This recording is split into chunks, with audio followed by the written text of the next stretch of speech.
iBasso have been within the audiophile world for a fair amount of time now, but it's been a while since they've released a new mid-tier device. Following on from the DX200, the DX150 seems to replace the old DX80, which was released a number of years ago. The design of the DX150 is nearly identical to that of iBasso's top-of-the-line device, the DX200. In fact, the DX150 is, in terms of some specs, merely a somewhat slimmed-down version of the DX200. We get the same 4400 mAh built-in battery, and it even has the exact same volumetric dimensions as the DX200. Although, oddly enough, the DX150 weighs 5 grams more than the DX200. But that also means that both the DX200 and the DX150 are among some of the bulkiest standalone portable music players out there.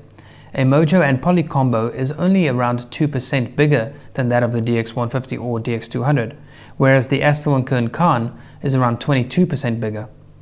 iBasso have also given the DX150 the same processor and 2GB of RAM as found in the DX200. But this time around we only get 32 gigs of internal storage instead of 64 gigs.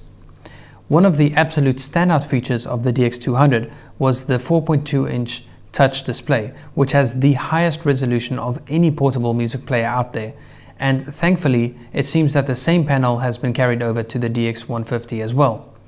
Design-wise, the only difference really we can see between these two devices is that the DX200 has some sort of guard that goes across the front of the volume control, and the DX200 is shipped out with the AMP1 module, whereas the DX150 comes with the newer AMP6 module.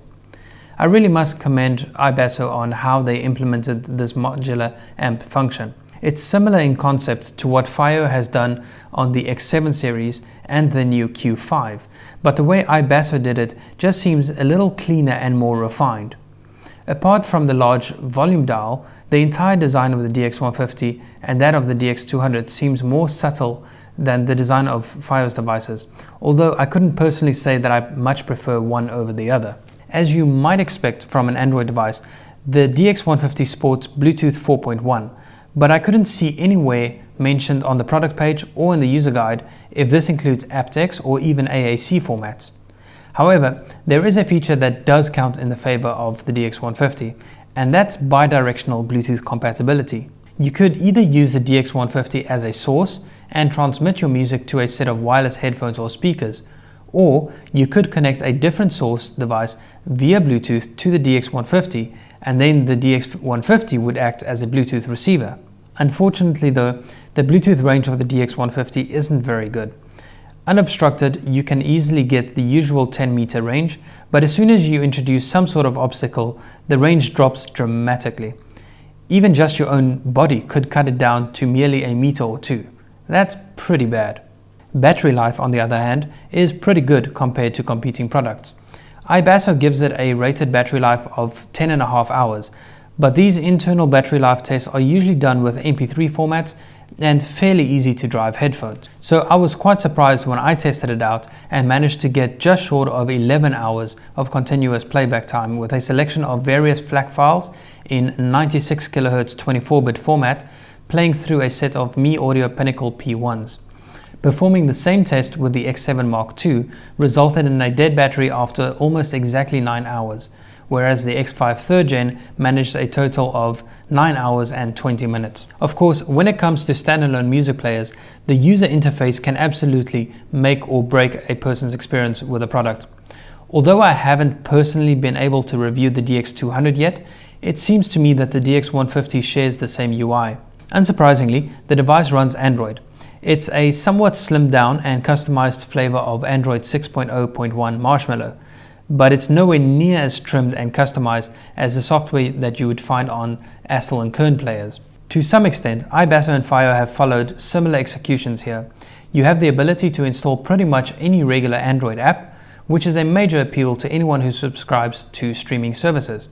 Where the companies differ though, is that FiiO decided that they want their Android devices to operate in two different modes. The one mode is Android mode, in which you've got full access to the Android OS, and then there's also pure music mode, in which case the only app that's allowed to run is FiiO's music app. iBasso, on the other hand, decided that there's no need for these two different modes, and so you've always got access to the Android OS. Their respective music apps are also rather different. FiO's music app looks and feels like a regular Android app, whereas iBasso has a considerably more slimmed down and focused approach. The main UI looks quite akin to Windows Mobile OS, and I personally prefer iBasso's approach more here. Overall, the UI employed here just looks like something that is more appropriate for a music player. As mentioned earlier, the UI is what can make or break a device, and unfortunately that is a bit of a sore point for the DX150. In fact, with all of these music players, I'm yet to come across any Chinese manufacturer who can implement an Android OS properly on their devices. Despite the octa-core CPU and 2 gigs of RAM, the UI simply isn't optimized or properly tested. I actually dread the idea of how much worse it could be if it only had a quad-core CPU and 1 gig of RAM.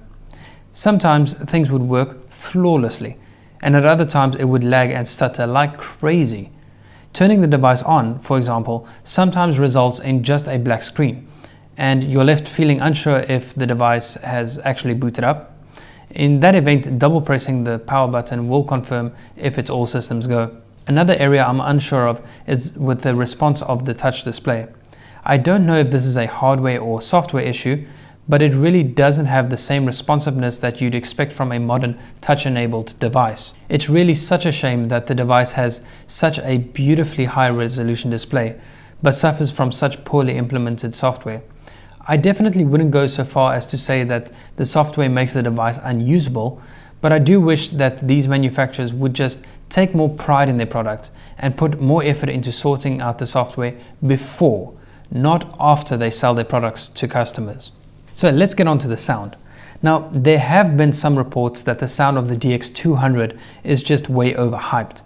Thankfully though, I find the sound of the DX150 to be really enjoyable. It's just got a touch of warmth added into the mix to give you a relaxing and easygoing signature. But that's not to imply, even to the slightest degree, that the DX150 isn't capable of extracting micro details like an absolute champ. To illustrate what I mean about this, let's take a look at some comparisons. The Micro IDST Black Label is my personal benchmark in terms of what I would consider to be an excellent sounding portable device. What it offers, and for the price, it's just incredible. So how does something like the DX150 stack up to this device? Well, you'd be surprised. The jump from the DX150 to the i-Fi really isn't as big as one might think. Overall, the DX150 has a slightly smoother sound, which can make things sound perhaps a bit soft, and so with less apparent detail too. Details such as the texture and shimmer of cymbals come across more clearly on the IDST Black Label, giving a more lively and natural sound. But really, unless you're doing an extensive A/B test, or if your particular headphones really need the driving power of the IDST Black Label, then you'll likely be perfectly happy with the sound of the DX150. But seeing as the DX150 is a standalone DAP, what about comparing it to something that is slightly out of its price class, like the X7 Mark II? There honestly isn't much I could say here. In a proper blind test, I genuinely don't know if I could reliably pick one over the other. The X7 Mark II is perhaps the more neutral of the two devices, and if I had to guess, I'd say that the slight added warmth in the sound gives the DX150 a slightly fuller sound overall, but really their characters truly are really close to each other. So as an overall value, where does this place the DX150? Well, this will almost entirely be a subjective matter. If you consider outright sound quality to be the top priority, then the DX150 is probably one of the best values out there. The fact that it sounds almost identical to the X7 Mark II while still managing to undercut the price by $150 is pretty remarkable. It's a testament to what iBasso is capable of pulling off in terms of sheer audio quality. It also feels like a genuinely well-built device and offers a battery life that might not be amazing, but is still better than other competitors like the X5 3rd Gen and X7 Mark II. But if we consider the device as a whole, in particular other attributes like the lackluster Bluetooth range and what feels a bit like a beta version of the user interface, then that total bang for buck value doesn't seem quite as good anymore. If Bluetooth performance or the overall UI experience isn't something that's of particular importance to you, then the DX150 comes highly recommended. Hopefully in the near future, iBasso will be able to at least sort out the software. Thank you so much for watching. If you like this, please hit that like button. If you've got any questions or comments, leave them down below. I'll catch you in the next one. Cheers.